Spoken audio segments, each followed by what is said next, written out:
Revaluation of assets and liabilities. ये topic हम सब ने किया हुआ है। अगर नहीं याद आ रहा तो कोई बात नहीं, इसके लेक्चर आप मुझसे मंगवा लेना।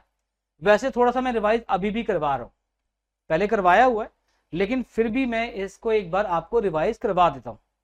भाई revaluation of assets and liabilities में हम क्या करेंगे? सबसे पहले कुछ इंपॉर्टेंट बातें बता दूं मैं आपको। नंबर 1, भाई ये नॉमिनल अकाउंट है बाय नेचर। नॉमिनल अकाउंट इसके लिए प्रिपेयर करते हैं, जिसे बोलते हैं क्या? Revaluation account. इसके लिए हम क्या प्रिपेयर करेंगे प्यारे बच्चों? एक नॉमिनल अकाउंट प्रिपेयर करेंगे, जिसे बोलते हैं रीवैल्यूएशन अकाउंट। हम सबने किया हुआ है। देखो रीवैल्यूएशन का क्या मतलब? इसका मतलब होता है रीवैल्यू, ये हम सब जानते हैं, रीवैल्यू। अब भाई जो एसेट आपने 2012 में परचेज की थी, जो भी एसेट आपने या लायबिलिटी, आज वो 2022 में क्या उनकी सेम वैल्यू होगी? जरा बताओ, क्या सेम वैल्यू होगी उनकी? पॉसिबल नहीं है भाई। जो आपने 10 साल पहले एसेट परचेज की थी, आज उसकी सेम वैल्यू नहीं होगी। या तो वो बढ़ गई होगी या वो कम होगी। ऑब्वियस सी बात है। सेम लायबिलिटीज जो 10 साल पहले आपने ली थी, आज वो सेम नहीं होगी, या तो बढ़ गई होंगी या कम हो गए होंगे। तो ये जो बढ़ी या कमी, इन सभी का आपको नेट निकालना, नेट प्रॉफिट या लॉस निकालना है। इसी को बोलते हैं, क्या बोलते हैं? इसी को बोलते हैं रीवैल्यूएशन अकाउंट का प्रॉफिट ओब्लिक लॉस। ये निचोड़ है। दोबारा सुन लो मैंने क्या समझाया भाई। एग्जाम्पल देके समझा दिया कि 2012 में, मैं ये पावनी आपको एग्जाम्पल देके समझा रहा हूं, 2012 में जो आपने एसेट ली थी या लायबिलिटी थी आपके पास, आज 10 साल के बाद क्या उनकी वैल्यू सेम होगी? क्या उनकी वैल्यू सेम होगी? नहीं, बिल्कुल सेम नहीं होगी। या तो वो बढ़ जाएंगी या कम हो जाएंगी, बढ़ जाएंगी या कम हो जाएंगी। तो एसेट और लायबिलिटीज के बढ़ने से या कम होने से जो भी आपको प्रॉफिट और लॉस होगा, उसे बोलते हैं रीवैल्यूएशन अकाउंट का प्रॉफिट या फिर लॉस। आई बात? आप आज अपनी बैलेंस शीट के अंदर जो आपको आइटम गिवन थी, आप उन्हें रीवैल्यू कर रहे हो। आज से 10 साल पहले जो एसेट आपकी 1 लाख की थी, हो सकता है वो आपकी आज 1.5 लाख की हो गई हो, या हो सकता है वो आपकी 50,000 की रह गई हो सिर्फ, मतलब बढ़ भी गई हो, कम भी हो गई हो। अगर तो बढ़ी है फिर तो फायदा है भाई आपको, और अगर कम हो गई हो तो लॉस है। तो वो उसका नेट रिजल्ट क्या निकल रहा है, इसे बोलते हैं revaluation of assets and liabilities. फिर इसमें आपको और क्या बताया गया था, ये नोट कर लिया होगा हम सब ने, ये मोटी सी बात बता दी मैंने आपको। अगर नहीं नोट किया कोई बात नहीं, ये वीडियो फॉर्म में आपको मिल ही जाएगा। लेकिन उसके बाद एक और इंपॉर्टेंट चीज क्या है, मैंने आपको और क्या बताया था, इसके लिए हम revaluation of assets and liabilities के लिए हम क्या बनाते हैं? इसके लिए हम प्रिपेयर करते हैं रीवैल्यूएशन अकाउंट। ये अकाउंट बनता है, ये अकाउंट बनता है। ये तो आप जरूर नोट कर लेना जिन्होंने नहीं नोट किया पहले, या चाहे तो दोबारा अभी भी नोट कर सकते हैं। हम अपनी एसेट्स को रीवैल्यू करने के लिए, किसको? एसेट और लायबिलिटीज को हम क्या बनाएंगे भाई? हम क्या बनाएंगे? रीवैल्यूएशन अकाउंट बनाएंगे। क्या बनाएंगे? Revaluation account. और ये रीवैल्यूएशन अकाउंट की कुछ बातें हैं बड़ी इंपॉर्टेंट, तो मैं आपको फिर यहां पे एक बार फिर आज आपको याद दिलाने वाला हूं। किसकी? मोटी सी बात जो मैं हमेशा लिखवाता हूं, ये भाई मोटी सी बात, MSP। भाई इसके बारे में कुछ इंपॉर्टेंट बातें हैं, भावी का मैं लिखवा देता हूं आपको। रीवैल्यूएशन अकाउंट के बारे में कुछ इंपॉर्टेंट बातें हैं, 1 बाय 1 चलते हैं। सबसे पहले पहली बात क्या है? बाय नेचर ये एक नॉमिनल अकाउंट है। भाई कौन सा अकाउंट है? नॉमिनल अकाउंट का हमने स्टार्टिंग से रूल पढ़ा हुआ है। क्या रूल था? Debit to the receiver, credit to the giver?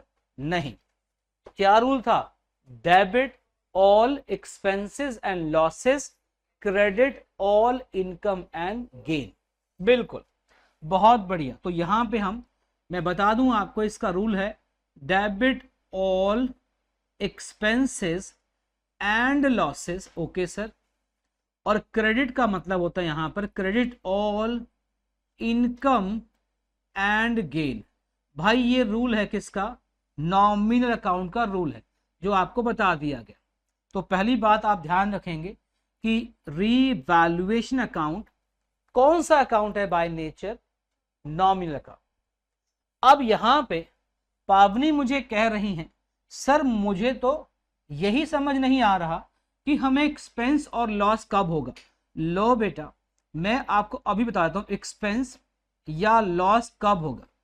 कह रही सर ये बात तो मैं मान लेती हूं आपकी कि जब भी कभी एक्सपेंस और लॉस होगा हम उसे डेबिट साइड दिखाएंगे, लेकिन सर मुझे यही समझ नहीं आ रहा कि हमें एक्सपेंस और लॉस होगा कब। बहुत बढ़िया क्वेश्चन भाई, था क्वेश्चन मन में, चलो बता देते हैं भाई। देखो मैंने कहा रिवैल्यूएशन अकाउंट बाय नेचर कौन सा अकाउंट है, नॉमिनल अकाउंट। जो भी एक्सपेंस लॉस होंगे वो कहां पे आएंगे, डेबिट साइड।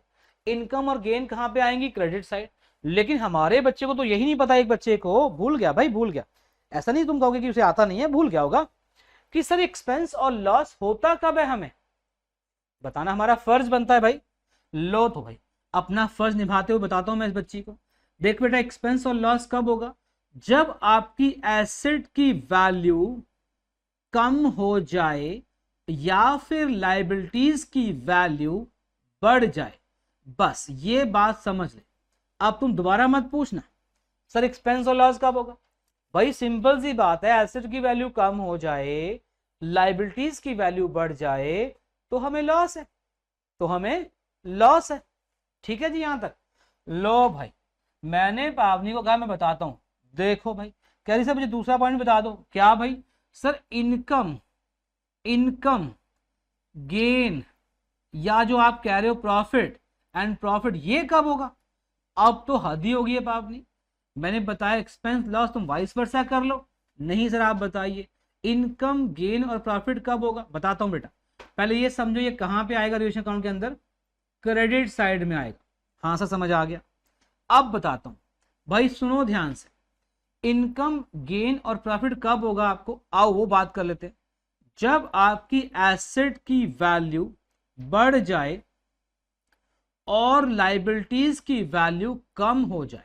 दोबारा रिपीट करते हैं भाई, आपकी एसेट की वैल्यू बढ़ रही है, जो हमारे पास एसेट्स हैं उनकी वैल्यू बढ़ रही है, लाइबिलिटी की वैल्यू कम हो रही है। देखो ना, तो हमें प्रॉफिट हुआ। तो ये वो केस है जब आपको क्या होगा, प्रॉफिट। दोनों पॉइंट नोट कर लिए, समझ भी आ गया। अब और तीसरी बात सुन लो, सुनाओ सर सुनाओ। 2 पॉइंट करवा दिए, थर्ड पॉइंट पे आ रहा हूं। अगर क्वेश्चन में बाय लिखा हुआ है तो हमने सेम वैल्यू लिखनी है। ऐसा कोई फॉर्मूला बुक में नहीं गिवन, सिर्फ अपने एक्सपीरियंस से बता रहा हूं। मोस्ट ऑफ द क्वेश्चंस में ये चीज फॉलो होती है, बट ये अगर हम एक रट्टाफिकेशन का पार्ट मान सकते हैं, जैसे increased by, decreased by, depreciate by, appreciate by. By का मतलब इतने अमाउंट से बढ़ा, इतने अमाउंट से कम हुआ, तो बाय में आपने सेम वैल्यू लिखनी।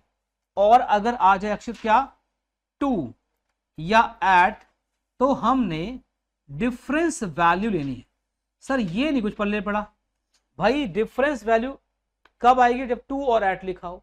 कैसे, देखो बेटा हमें जो बैलेंस शीट गिवन थी, मैं एग्जांपल देकर समझा रहा हूं, उसमें हमें लैंड गिवन थी मान लो 50,000 रुपए की, और यहां पे एडजस्टमेंट में हमें गिवन था, कहते हैं लैंड रीवैल्यूड एट 70,000, कहते हैं रीवैल्यूड एट 70। भाई ये क्या बात हुई, इसका क्या मतलब हुआ, इसका मतलब ये हुआ कि जो लैंड पहले 50 की थी अब वो 70 की होगी, 70 की हो गई है भाई।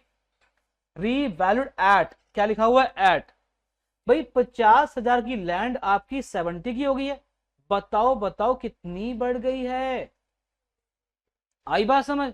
तो हम कौन सी वैल्यू लिखेंगे रिवैल्यूएशन अकाउंट के अंदर, आई बात समझ, डिफरेंस वैल्यू। और चिंता ना करो, इसकी प्रैक्टिस पहले भी बहुत करवाई थी, आज फिर करवाऊंगा चिंता। टू और एट। Excuse me sir. हाँ बेटा। सर मतलब अगर हमें सीधा 20,000 दिया हो तो उसके साथ बाय लिखा होगा ना, हाँ अगर क्वेश्चन, बहुत मतलब बढ़िया वही सर। मतलब हुआ ना। या तो ऐसे आएगा इंक्रीज बाय 20,000, अगर सीधा 20,000 दिया होगा तो साथ में बाय वर्ड लिखा होगा, increase by 20,000, depreciate by 20,000, appreciate by 20,000। By में सेम वैल्यू और टू और एट में डिफरेंस वैल्यू। लेकिन फिर भी दिमाग जरूर लगाना है, ये मैंने एक आपको हिंट दिया है सिर्फ, ऐसा नहीं है कि आपने हर बार इसके अकॉर्डिंग चलना है, थोड़ा दिमाग भी लगा के चलना है अपन।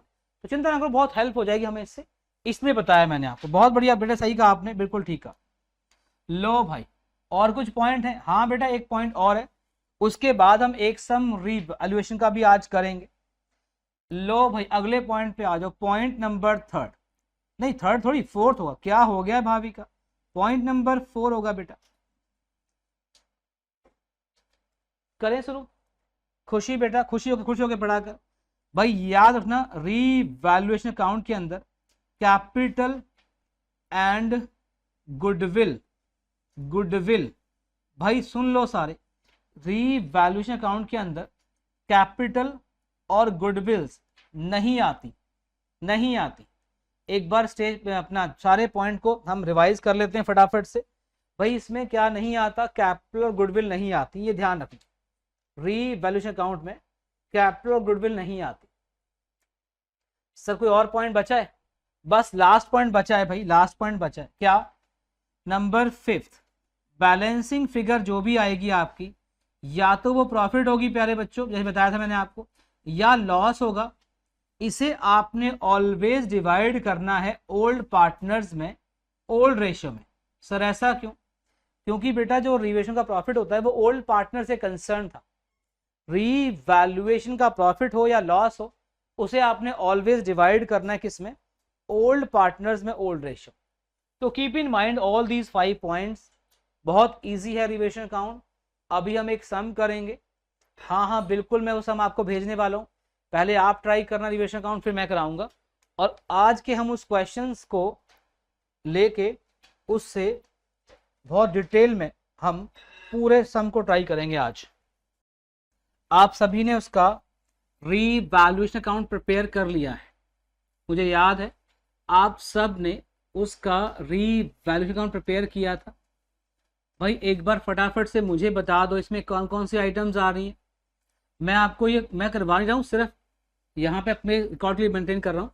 सबसे पहले आपको याद होगा EPF employees provident fund increase हुए थे 5000 से, और एक स्टॉक कम हुआ था हमारा। याद है बेटे कितना स्टॉक कम हुआ था? मुझे याद नहीं आ रहा भाई, स्टॉक कितना कम हुआ था? 3000 से स्टॉक कम हो गया था हमारा। अच्छा भाई 3000 से स्टॉक कम हुआ था हमारा, बिल्कुल मैंने लिख लिया बेटे वो 3000। और हमारे प्रोविजन फॉर डाउटफुल बेटे कम हो गए थे, provision for doubtful debts 600 rupees. भाई क्रेडिटर्स को आपने 1000 रुपये ज़्यादा पे करने हैं शायद, ऐसा कुछ भी था इसमें। क्रेडिटर्स को 1000 रुपये ज़्यादा पे करने थे। और फिक्स एसेट आपकी क्या हो गई थी? कम हो गई थी 10,000। तो ये आपने रिवैल्यूएशन अकाउंट सबने बना लिया होगा, उम्मीद है मुझे। हाँ जी 19,000 और यहाँ पे बाय लॉस आपका आ गया था बैलेंसिंग फिगर 18,400, 11,500 और 6,900। ये ओल्ड रेशियो में बांट के हमारा आ गया। ये हम सब ने प्रिपेयर कर लिया रीवैल्यूएशन अकाउंट।